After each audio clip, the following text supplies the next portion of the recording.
Hello friends, welcome to my channel Competitive English with Primary TET WP Constable and Exercise English মেনের ক্যান্ডিডেটদের জন্য mock test 3 নিয়ে আজ চলে এসেছি। Competitive এক্সামের candidate ছাড়াও এমন যেসব ক্যান্ডিডেট আছো যারা প্রথম থেকে ইংরেজি শিখতে ইচ্ছুক তারা অবশ্যই এই চ্যানেলের সঙ্গে যুক্ত হয়ে যেতে পারো। তো এখনও পর্যন্ত যারা আমাদের এই চ্যানেলটি সাবস্ক্রাইব করেননি তো চ্যানেলটি সাবস্ক্রাইব করে অল নোটিফিকেশন অন করে রাখবে। তো চলো আমরা সরাসরি ক্লাসে চলে যাই।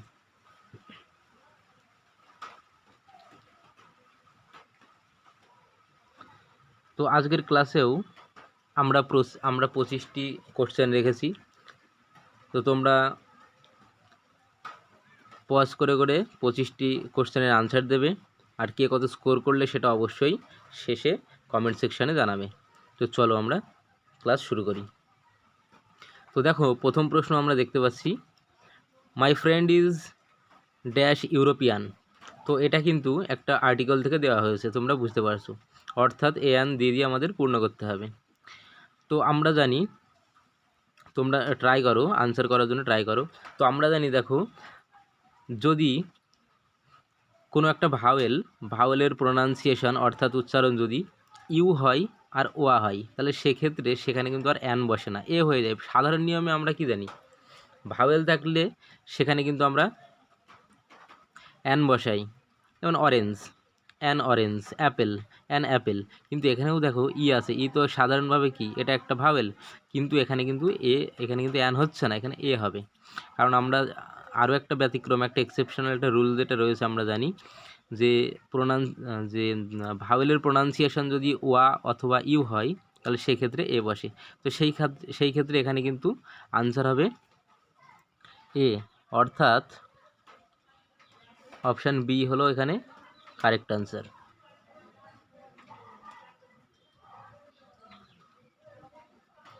তো চলো এবার আমরা কোশ্চেন নাম্বার 2তে চলে যাই। দেখো, কোশ্চেন নাম্বার 2তেও কিন্তু এখানে একটা আর্টিকেল দেওয়া হয়েছে, হি ইজ ড্যাশ এমএলএ, অর্থাৎ এমএলএ। তো দেখো এখানে এমএলএ আছে, এমএলএর এখানেও দেখো এখানে দা, অ্যান, এ, এনটি, এই 4টে অপশান কিন্তু এখানে দেওয়া আছে। তো এই 4টে অপশান থেকে কোনটা আমাদের কারেক্ট আনসার হবে? এখানেও একটা কথা বলে রাখি, দেখো প্রথমে এম দিয়ে শুরু হয়েছে, তো আমরা জানি কনসোনেন্ট দিয়ে শুরু হলে সেখানে এ হয়, কিন্তু এখানেও দেখো একটু এক্সেপশনাল একটা রুল এখানে কাজ করছে। দেখো এমএলএ আমরা যখন প্রোনাউন্সিয়েট করছি, আমরা যখন উচ্চারণ করছি এমএলএ কথাটাকে, তো এমটাকে উচ্চারণ করতে গেলে দেখো আগে এ চলে আসছে। তো আগে এ আসা মানে এটা কিন্তু একটা ভাওয়েল। তো প্রথমে এ আসছে বলেই এখানে কিন্তু আমরা আর একে নিতে পারছি না, অর্থাৎ অপশান সি কিন্তু আমরা এখানে নিতে পারবো না। আমাদের এখানে আনসার কিন্তু হয়ে যাবে অপশান বি, অর্থাৎ অ্যান এমএলএ হবে।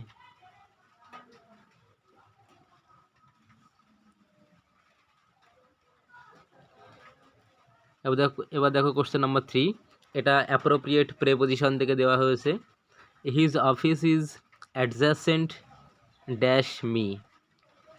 দেখো অ্যাডজাসেন্টের পরে সবসময় টু প্রেপোজিশন বসে, অর্থাৎ আমাদের কারেক্ট আনসার হয়ে যাবে অপশান ডি।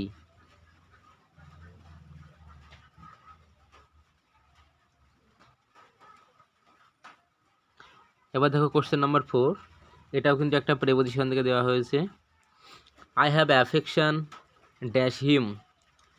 অ্যাফেকশনের পরে আমরা সবসময় জানি ফর বসে। দেখো অপশানটা একটু নিচে দেওয়া আছে, অপশান এতে ফর, অপশান বিতে টু, অপশান সিতে উইথ, অপশান ডিতে ওভার। তাহলে কিন্তু এখানে আমাদের কারেক্ট অ্যান্সার হয়ে যাবে অপশান এ, ফর। অ্যাফেকশনের পরে সবসময় ফর প্রেপোজিশন বসে।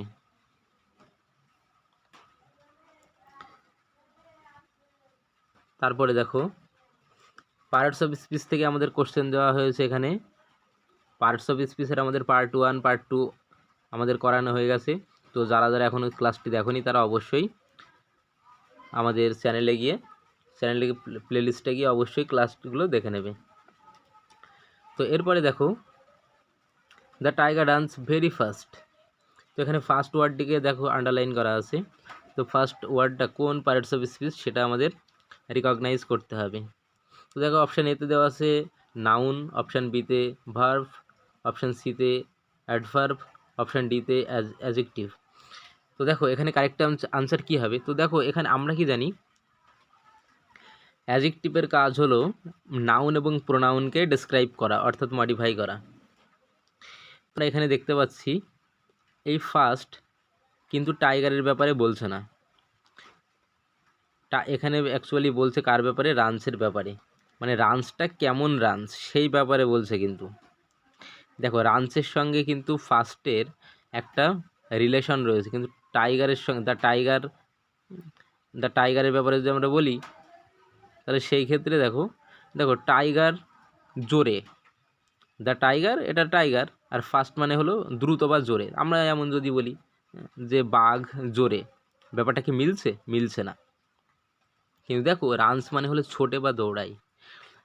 তাহলে আমরা যদি বলি দেখো দ্রুত ছোটে বা দ্রুত দৌড়াই, তাহলে কিন্তু আমরা সম্পর্কটা কিন্তু খুব ভালো বুঝতে পারছি।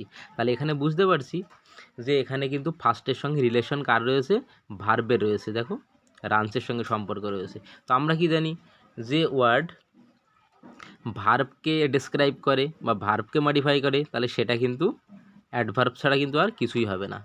এটা আমাদের পার্টস অফ স্পিচের পার্ট 2তে করানো আছে। যারা যারা ক্লাসটি দেখোনি অবশ্যই দেখে নেবে, তাহলে এই কনসেপ্ট কিন্তু টোটালি ক্লিয়ার হয়ে যাবে। তাহলে কিন্তু আমাদের এখানে আনসার হয়ে যাবে অপশান সি, অ্যাডভার্ব। চলো আমরা কোশ্চেন নাম্বার 6-এ চলে যাই। দেখো সিনোনিম থেকে কোশ্চেন দেওয়া হয়েছে। HID হাইট, হাইট মানে কি, হাইট মানে হলো লুকানো বা কোনো কিছুকে গোপন করা। তো দেখো সিক আছে, অপশান এতে আছে সিক, অপশান বিতে কনসিল, অপশান সিতে পাবলিশ, অপশান ডিতে লিভ। তো আমাদের এখানে কারেক্ট আনসার হয়ে যাবে অপশান বি, কনসিল।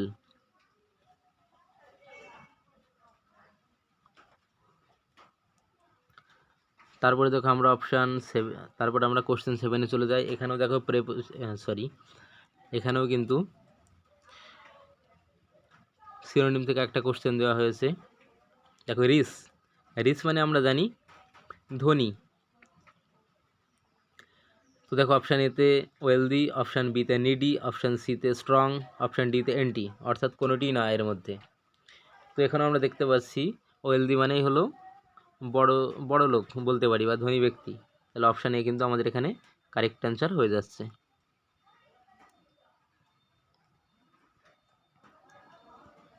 তারপরে চলো question number 8, write the antonyms. তো দেখো এটা আমাদের অ্যান্টোনিমস করতে হবে। লার্জ মানে কি, বিশাল আকার বা অনেক বড় জিনিসকে বোঝায়। তো এখানে আমাদের ভাস্ট মানেও অনেক বড় জিনিসকে বোঝাচ্ছে, বিশাল আকার। কলোজাল অনেক বড় জিনিসকে, বিগ মানেও তাই। দেখো টাইনি হলো আমাদের এখানে কারেক্ট অ্যান্সার হয়ে যাবে। টাইনি মানে কিন্তু ছোট জিনিসকে বোঝায়, তাহলে এটা অবশ্যই অ্যান্টোনিম হবে। তাহলে অপশান সি আমাদের কারেক্ট অ্যান্সার।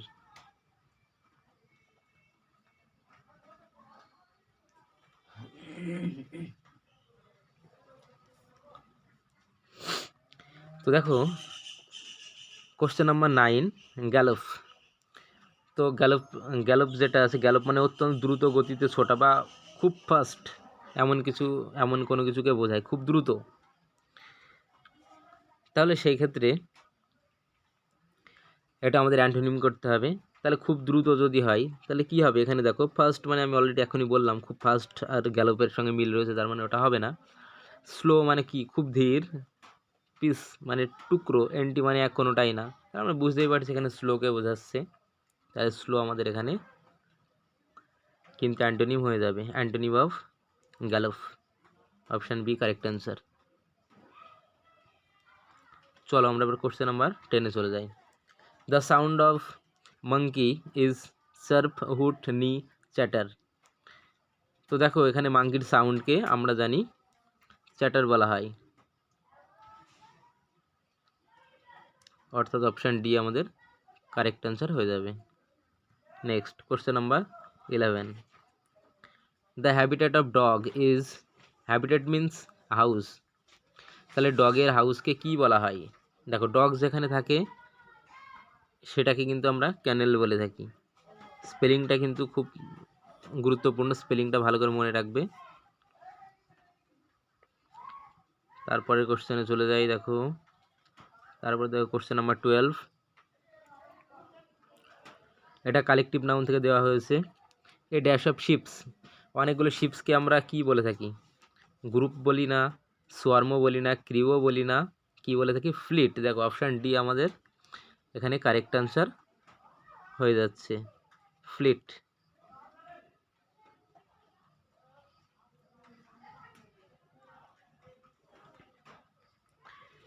এবার দেখো question number 13, the man had left before he dash there. খুব ভালো ব্যাপার। দেখো এটা হলো পারফেক্ট, পাস্ট পারফেক্ট টেন্স থেকে দেওয়া হয়েছে। আমরা জানি পাস্ট পারফেক্ট টেন্সে সবসময় কি দুটো কাজকে, অতীতের দুটো কাজকে বোঝাই। যে কাজটা সবার আগে পাস্ট পারফেক্ট টেন্স, আর যেটা পরে সংঘটিত হয় সেটা হলো পাস্ট ইনডেফিনাইট টেন্স। তো এখানে দেখো কোন কাজটা আগে হচ্ছে, দেখো দ্য ম্যান হ্যাড লেফট, লোকটা বেরিয়ে গেছে, বিফোর হি ড্যাশ দেয়ার। তো দেখো কামের ব্যাপার রয়েছে, তো আমি একটা ধরেই নিলাম, আসার ব্যাপারটা আমি কিন্তু ধরেই নিলাম সেন্টেন্সে। কোনটা কারেক্ট অ্যান্সার ওটা পরে কিন্তু আমরা দেখছি। তো দেখো ব্যাপারটা এরকম ব্যাপারটা হচ্ছে এরকম, মানে তার আসার আগে বা তার পৌঁছাবার আগে লোকটা বেরিয়ে গেছে, লোকটা আগে চলে গেছে, ঠিক আছে, এই কাজটা কিন্তু আগে হয়েছে। তাই সেই কারণে দেখো তাহলে প্রথমে কিন্তু আমাদের the man had left, the man had left এটা কিন্তু আমাদের পাস্ট পারফেক্ট টেন্স, এটা আগে হয়েছে। তো আমরা আগেই বলেছি যে যে কাজটা সব থেকে আগে হবে, যেটা পুরনো ব্যাপারকে বোঝাবে সেটা আগে হবে, তো অবশ্যই সেটা আগে হয়েছে। আর পরেরটা কী হয়? সিম্পল পাস্ট টেন্স হয়। তো সিম্পল পাস্ট টেন্স যদি আমরা করতে যাই তাহলে কী হয়? প্রথমে আমাদের সাবজেক্ট বসে, তারপর V2 বসে। তো এখানে V2 কোথায় আছে? হ্যাড কাম হবে? হবে না, কোনোভাবেই হবে না। ওয়াজ কেম হবে না। দেখো কেম আছে আর কামস আছে, আমরা জানি কি কাম V1, ঠিক আছে, এটা হলো বেস ফর্ম। তো দেখো অপশান সি আমাদের এখানে কারেক্ট আনসার হয়ে যাবে। তাহলে অপশান সি, কেম হলো এখানে আমাদের কারেক্ট আনসার। তো এগুলো হয়তো অনেকেরই তোমাদের প্রবলেম হতে পারে। তো দেখো আমি যখন ডিটেল ক্লাস দেবো এই ব্যাপারগুলো কিন্তু অনেক বেশি তখন ক্লিয়ার হয়ে যাবে। আর যেটা সবথেকে গুরুত্বপূর্ণ একটা টপিক, যেটা আমি আমার সিলেবাস ডিসকাশনের সময় কিছুটা বলেছিলাম, তো সেখান থেকে আজকে আমি একটা কোশ্চেন দিয়েছি, পিকিউআরএসের যে একটা ব্যাপার। দেখো এখানে পিকিউআরএসে 4টে সেন্টেন্স দেওয়া থাকে। তো সেই 4টে সেন্টেন্সকে আমাদেরকে একটা গল্পের মতো আমাদের একটা তৈরি করে নিতে হবে। তো সেটার উপরে বেস করে কিন্তু আমাদের আনসার করতে হবে। তো দেখো এখানে আমরা 4টে সেন্টেন্স একটু পড়ে নিই। দেখো 4 পুলিশম্যান ওয়ার সিভারলি ইনজিওর্ড, 4জন পুলিশম্যান ভীষণভাবে আক্রান্ত হয়েছিল। Nobody has been arrested yet, তো এখনও পর্যন্ত বলতে কেউ অ্যারেস্টেড হয়নি। A powerful bomb exploded at the heart of the city, তো at the heart of the city মানে সিটিতে তো কোনো হার্ট থাকে না, কোনো হৃদয় থাকে না। তো সিটির হৃদয় বলতে এখানে সিটির মাঝামাঝি জায়গায় একটা পাওয়ারফুল একটা বোম্ব এক্সপ্লোডেড হয়েছে, এক্সপ্লোশন হয়েছে, তো সেটাকেই বলছে। তারপরে দেখো এসে কি বলছে, nearby shops remain close for 2 days, কাছাকাছি বা পাশাপাশি যেসব দোকানগুলো ছিল সেগুলো কিন্তু দুদিনের জন্য বন্ধ ছিল। তো এখান থেকে দেখো আমরা একটা ইনফরমেশান পেয়ে গেলাম যে কোথাও একটা বোম ব্লাস্ট হয়েছে একটা শহরে। তো সেখান থেকে 4জন পুলিশম্যান ইনজিওর্ড হয়েছে ভীষণভাবে, কেউ অ্যারেস্ট হয়নি এখনও। ওখানকার যে দোকানপাট ছিল সেগুলো 2 দিন ধরে বন্ধ আছে। তো এটার উপর আমরা একটা ধারণা পেয়ে গেলাম। তো এর মধ্যে দেখো কোন কাজটা আগে হতে পারে। দেখো এখানে সবার আগে যেটা হবে সেটা কি? নিশ্চয়ই বোমটা আগে এক্সপ্লোশন হবে। তাহলে অপশান যেটা আর যেটা আছে, দেখো তাহলে আমরা এখান থেকে একবারে আমরা খুঁজে বার করব কোনটা মিলে যাচ্ছে। দেখো তাহলে দেখো সবার আগে আর আসছে, আমি দেখি আর এটা কোথায় আছে। দেখো আর আছে অপশান বিতে আর অপশান ডিতে আর আছে। আচ্ছা তারপরে দেখো তাহলে দেখো বোম এক্সপ্লোশন হওয়ার পরে কি হবে? নিশ্চয়ই ইনজিওর্ড হবে। তাহলে ইনজিওর্ডের ব্যাপারটা কোথায় আসছে? দেখো ওই যে 4 পুলিশম্যান ওয়ার সিভিয়ারলি ইনজিওর্ড, তাহলে বোম এক্সপ্লোশনের পরে নিশ্চয়ই ইনজিওর্ড হবে। তো তারপরে অ্যারেস্টের ব্যাপারও আসবে না, তারপরে কি ক্লোজডের ব্যাপারও আসবে না। বোমের একটা যে প্রতিক্রিয়া, তার ফলে নিশ্চয়ই আগে ইনজিওর্ড হবে। তো দেখো আর এর পরে পি কোথায় আছে? দেখো তো অপশান বিতে যেখানে ছিল আর এর পরে দেখো এস আছে, আর অপশান ডিতে দেখো আর এর পর পি আছে। তাহলে আমরা অলরেডি আনসার কিন্তু পেয়ে গিয়েছি, অপশান ডি আমাদের কারেক্ট আনসার হবে। তো আমরা আরও একটু চেক করে নিই। তো দেখো অপশান ডিতে দেখো পি পি এর পরে এস আছে, এস দেখো কি আছে, nearby shops remain close for 2 days। তো দেখো তাহলে সঙ্গে সঙ্গে ব্যাপারটা কেমন ঘটলো, বোম মানে বাস্ট হলো বা এক্সপ্লোশন হলো, তারপরে সঙ্গে সঙ্গে কী হলো, আক্রান্ত হয়ে গেলেন পুলিশম্যান 4 জন। তারপরে কি হলো, এই যে ঘটনাটা ঘটলো তার সঙ্গে সঙ্গে কী হলো, চারপাশে যে দোকান ছিল সেগুলো কিন্তু বন্ধ হয়ে গেল। ওই যে বন্ধ হলো সেটা কিন্তু মোটামুটি 2 দিন পর্যন্ত বন্ধ থাকলো। তাহলে এই ঘটনাগুলোর ঘটার পরে কিন্তু কি পুলিশ সেখানে ঘটনাস্থলে পৌঁছানোর পরে কি করবে, নিশ্চয়ই অপরাধী যারা তাদেরকে খোঁজার চেষ্টা করবে। তো সেই কাজটা কিন্তু শুরু হলো। তাহলে দেখো কিউ কিন্তু সবার শেষে আসছে। তাহলে কিন্তু আমাদের এখানে আমাদের অপশান ডিটা কিন্তু আমাদের এখানে কারেক্ট অ্যান্সার হয়ে গেল। তো এই বিষয়ে আমি অবশ্যই ডিটেল ক্লাস দেব, তখন ব্যাপারটা আরও অনেক বেশি ক্লিয়ার হবে।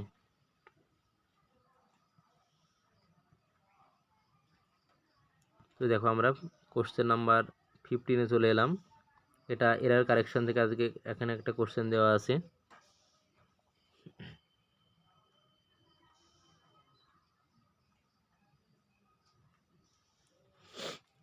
দেখো Virat Kohli is one of the, দেখো বিরাট কোহলি এটা হলো এ, ওয়ান অফ দ্য এটা হলো B, most important cricketer option C, in the Indian cricket team option B, option D, no error option E.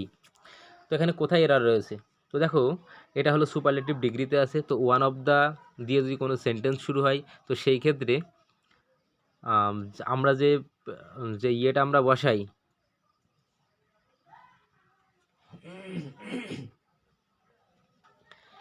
তো এখানে ওয়ান অফ দ্য এরপরে আমরা যে অ্যাজেক্টিভটা বসাই, এই যে ইম্পর্টেন্ট এটা অ্যাজেক্টিভ, তো এরপরে নাউনটা কিন্তু সবসময় প্লুরাল হতে হবে, অর্থাৎ এখানে একটা এস যোগ হবে, ক্রিকেটারের সঙ্গে একটা এস যোগ হবে। তো সেই ক্ষেত্রে অপশান সিতে কিন্তু আমাদের এখানে এরর আছে, ঠিক আছে, অপশান সি কিন্তু আমাদের এখানে এরর, তাহলে অপশান সি আমাদের কিন্তু এখানে কারেক্ট অ্যান্সার।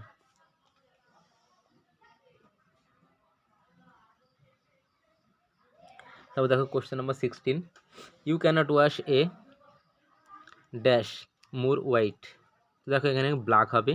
তো এটা প্রোভার্ব থেকে একটা কোশ্চেন দেওয়া আছে, মানে কয়লাকে যতই তুমি ধাও সে কিন্তু কখনোই ওর ময়লা কিন্তু যাবে না বা পরিষ্কার হবে না, ব্যাপারটা এরকম। তাহলে কিন্তু আমাদের এখানে কারেক্ট অ্যান্সার কিন্তু অপশান এ,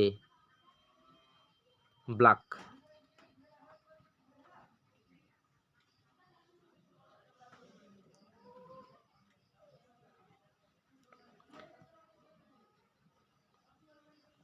দেখো আরও একটা কোশ্চেন দেওয়া হয়েছে প্রোভার্ব থেকে, birds dash a feather flock together. তো এখানে এটা কিন্তু খুবই একটা সাধারণ একটা প্রোভার্ব। তো এখানে দেখো বার্ডসের সঙ্গে সবসময় অফ হয়, birds of a feather flock together. তাহলে এখানে আমাদের কারেক্ট অ্যান্সার হয়ে যাবে অপশান বি, অফ। দেখো তারপরে কোশ্চেন দেখো 18, চুজ দ্য কারেক্ট স্পেলিং। তো এখানে একটু প্রবলেম হয়েছে, দেখো এখানে টাইপিংয়ে মিস্টেক হওয়ার কারণে এই টোটাল কোশ্চেনটা কিন্তু আমাদের এখানে বাদ চলে যাবে। অ্যাকচুয়ালি এখানে কোশ্চেনের আনসারটা অ্যাকচুয়ালি হতো এ বা ডি এর মধ্যে কিছু একটা, এখানে AGG আর এ হওয়ার কথা ছিল, কিন্তু দেখো এক জায়গাতে দুটোতেই ই হয়ে গেছে। তো অ্যাগ্রেভেট ইয়েটা হবে AGG আর AVATE,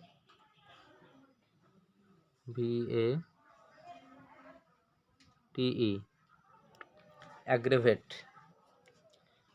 ঠিক আছে। তো একটু সমস্যা যেটা টাইপিং মিস্টেক হয়েছে, তো আমি বলে দিই অ্যাগ্রেভেট মানে হলো বৃদ্ধি পাওয়া, ইনক্রিজিং, কোনো কিছু ইনক্রিজিং হওয়া, ঠিক আছে। তো এটা আমাদের আনসার অ্যাকচুয়ালি করা যাচ্ছে না, একটু প্রবলেম হয়ে গেল। তো চলো আমরা পরেরটাতে চলে যাই। দেখো question number 19, that can be hard. তো যেটা আমরা শুনতে পাই সেটাকে কি বলা হয়, অডিয়েন্স তো হবে না, অডিয়েন্স যারা শোনে তারা, অডিবল। দেখো অডিবল হলো কারেক্ট অ্যান্সার, তাহলে অপশান বি হলো আমাদের এখানে কারেক্ট অ্যান্সার।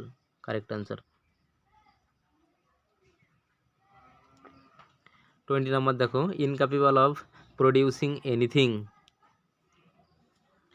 তো কোনো কিছু যেটা মানে কোনো একটা জায়গাতে যেটা প্রডিউস হয় না, তাহলে যে জায়গাতে প্রডিউস হয় না সেটা কি বলা হবে? ফার্টাইল বলা হবে? না, কখনোই বলা হবে না। কারণ ফার্টাইল বলা হয় যেখানে হয় সেটা উর্বর জমি, কিন্তু দেখো ব্যারেন যেটা আছে দেখো ওটা কি বন্ধা বা অনুর্বর বলা হয়। তাহলে এখানে আমাদের ব্যারেনটা কিন্তু অপশান বি হলো আমাদের এখানে কারেক্ট অ্যান্সার হচ্ছে। তারপর দেখো কোশ্চেন নাম্বার 21, এটা একটা ভয়েস সেন্স থেকে কোশ্চেন দেওয়া হয়েছে। দেখো, শি টট মি, সে আমাকে শিখিয়েছিল। তো আমরা জানি কি অবজেক্টটা সাবজেক্ট হয়ে যায় তো নিশ্চয়ই আই হবে। তো আই যেখানে যেখানে আছে সেখানে আনসার হবে। তো সেটা আনসার হবে যেখানে আই দিয়ে শুরু হয়েছে। তো দেখো অপশান ডি আমাদের এমনিতে বাদ চলে গেল, কারণ সি দিয়ে স্টার্ট হয়েছে, এটা আগেই হবে না। তো প্রথমে আই হবে। আই দেখো আই তিনটাতেই আছে, এ বি সি তিনটাতেই আই আছে। তারপরে দেখো আয়ের পরে ওয়াজ হবে, তো তিনটাতে ওয়াজ আছে। তারপর কি হবে? তারপরে V3 হবে। তো এরপরে দেখো আই ওয়াজ, দেখো V3 দেখো এই দুটোতে মানে অপশান বি আর সিতে আছে, কিন্তু অপশান এতে কিন্তু বিইং চলে এসেছে, তার মানে এ হচ্ছে না। তারপরে দেখো V3 হয়েছে টট, এরপরে দেখো বাই হয়, তারপরে হবে হার, কিন্তু অপশান বিতে কিন্তু আছে টু, তাহলে ওটাও হচ্ছে না। তাহলে আমাদের কারেক্ট আনসার হয়ে যাচ্ছে অপশান সি।